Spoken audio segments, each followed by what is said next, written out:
Welcome back, book sniffers, to Sherlock and Pages here in Frome, Somerset, and it is a beautiful morning.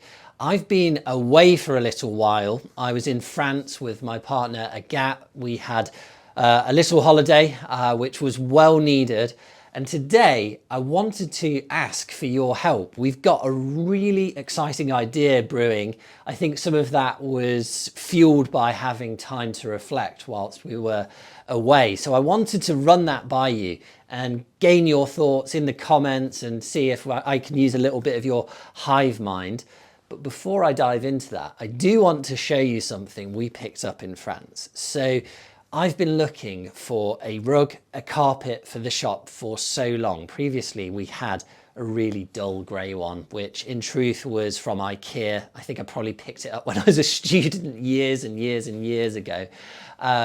So that wasn't ideal, but these types of carpets, these decorative carpets, are quite expensive in the UK. Everyone seems to want one. So I just couldn't find one that we could afford. And then we went to this brocante in Normandy. We were staying in Normandy. A brocante is a sort of old antiques and knickknacks shop, usually run by an old gentleman with a dog in the corner drinking a glass of wine or something. And it was the perfect size. I spotted it high up on this balcony, the perfect size. It was a bit stained, it was a bit battered, but we got it for €40. We brought it back, I hoovered it, I got some mousse on it, went through several rounds of that and then rolled it out in the shop, and I was so pleased. Honestly, this makes the shop feel so much more homely. We are tiny here at Sherlock and Pages, but sorry, I keep on looking down at the carpet because yeah, I'm really affectionate for it now. Yeah, just really pleased to have that sorted, and it is looking great. So the big idea. Previously, we had a book club at Sherlock and Pages, and it was quite successful. We picked a book each month, people bought them, and then we did a video, maybe with an author or a literary agent, or I would just do it on my own, discussing the book, raising your questions and comments and perspectives, and we put that on YouTube, and it seemed to work really quite well. We had some good successes with it.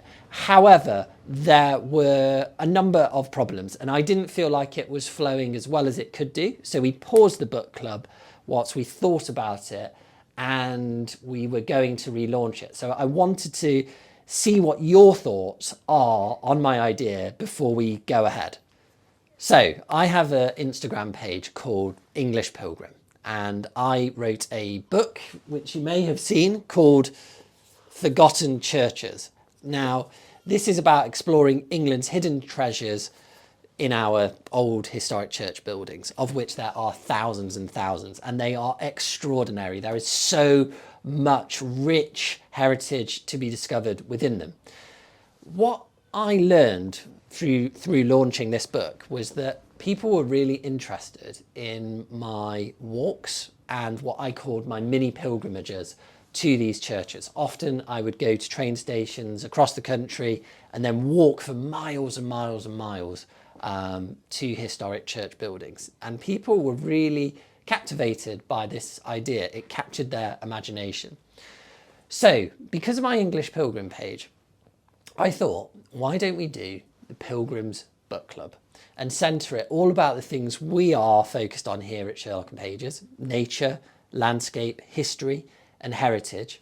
We can have a mix of fiction and non-fiction, maybe leaning a little bit more to the latter, but there are some really interesting books, I think, that we could discuss in fictional books along this theme.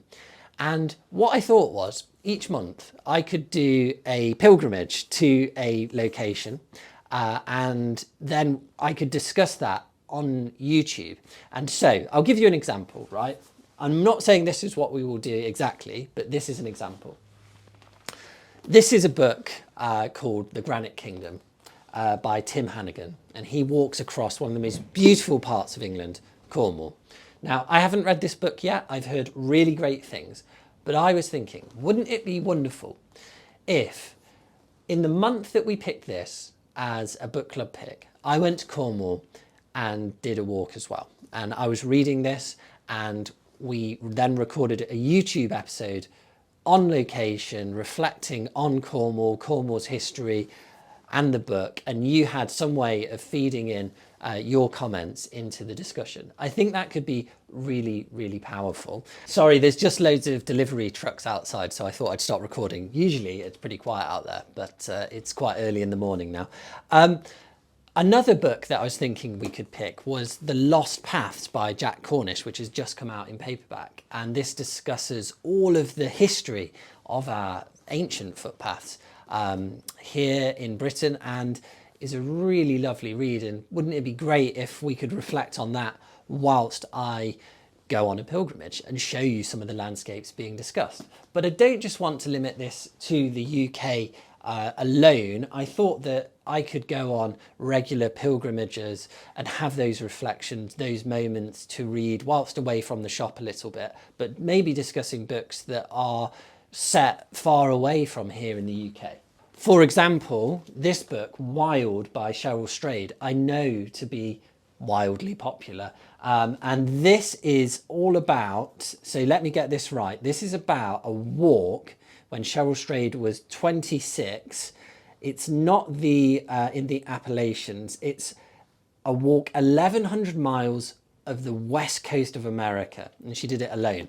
So I would love to read this, for example, and I think that that could be a really different type of book club. It is kind of immersive in the topic, but then it is hopefully we're adding value through doing a YouTube video that kind of adds to that context of the read. So I think one thing that we need to make sure is that we're laying the books out in advance. So for like 6 months, you know what's coming in May, you know what's coming June, July, August, etc., going off into the future.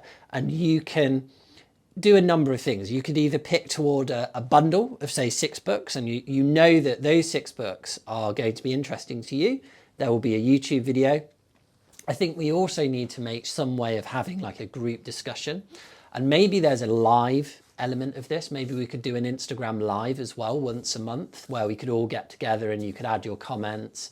It's going to be hard to manage if it's super successful, which I hope, but who knows? I mean, if we got 50 people to do this, I would be so pleased at the moment. So yeah, there's all these kind of thoughts, and I think you should have the ability to skip a read if it's not of interest to you, or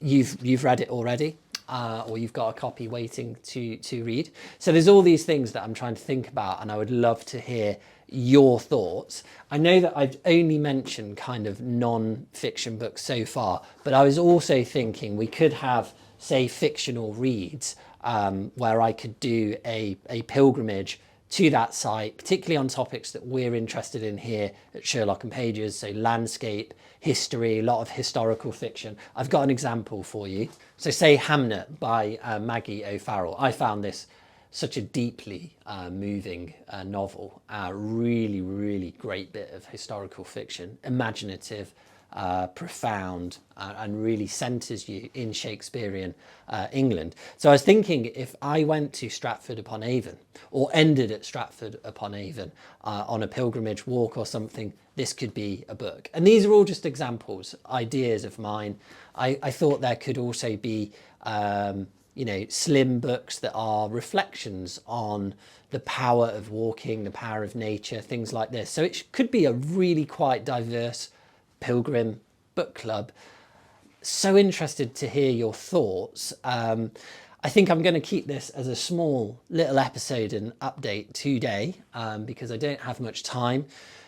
I do, however, quickly want to show you Katherine Hill and show you where we're based today. So I will do that and then I will sign off. So I'm going to stop now and head up onto Katherine Hill. A little tour of Katherine Hill. So you'll see our shop there, Sherlock and Pages. It's at the bottom of Katherine Hill, which is sort of our famous independent shopping street. So pretty much, I think all of the shops on this street are independent. So they're all run by really enthusiastic, passionate people.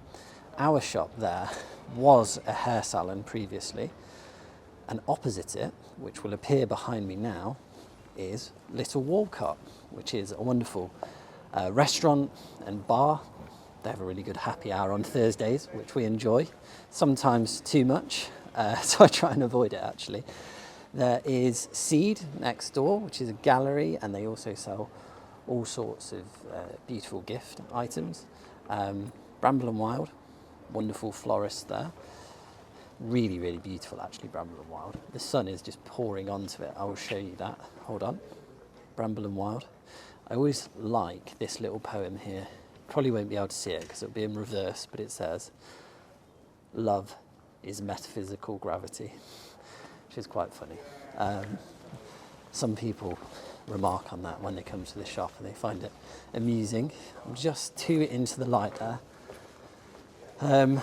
Coming up the hill now, it is quite steep. There's all sorts of shops, lots of clothes shops, jewellery shops, art shops, children's shop here. There is Assembly, run by my friend Anthony here, which does great menswear actually. This jacket is from Assembly. We're just going to go past Moo and Two, where everyone has a coffee, and they'll be sat outside enjoying the sun here. Sorry, the sun is really bad. I'll just go up these stairs. And then you will see, hopefully, behind me, the great view, which can be seen from the top of Katherine Hill. It's really just such a bucolic and ideal street, honestly. Some of these shops are so, so beautiful. There is Poot here, which does women's vintage wear. My colleague Kerry is a big, big fan of Poot. Very regularly going there. And yeah, you can see behind me, just beautiful. And you know what, I will take you to Rye Bakery actually. Here we have the Dandelion, which sells vintage clothes. I've picked up a few pieces from there over the years. There's a pottery studio here called Ground, which I will show you. There's Ground. Across the road, it's Froome Hardware. Do all sorts of nice little bits and bobs. And then we're at the top, which I always reference this plant shop called Pilea. So there we go, Pilea, very beautiful. Agat is doing a course there soon. I'm not sure what on. I think it's on some sort of moss balls. It's really beautiful inside. Sorry, losing my voice. And then you go down here, this road, and it takes you to a place called Rye Bakery. I'm sure this is going to be so shaky for you, but hey, hopefully the sound's all right as well. But this is where I'm always sending people from the shop. So I thought I'd finish the episode by actually showing you in person where Rye Bakery is, because inside here you can get a coffee, great pastry, you can get a great lunch, just really good vibes. It's in an old Methodist chapel, I assume, and oh, it's open. But I probably won't film inside because there'll be loads of children. I don't think that that's wise. Yeah, so here it is. Rye Bakery is just here. So you'll see the entrance there. There's this most beautiful house here. I covet this house. That would be the most ideal place to live, I think. Maybe in Froome, and therefore maybe in England. It's great. Yeah, Rye Bakery there. Check it out. Really good place for coffee. And in fact, I might do that now.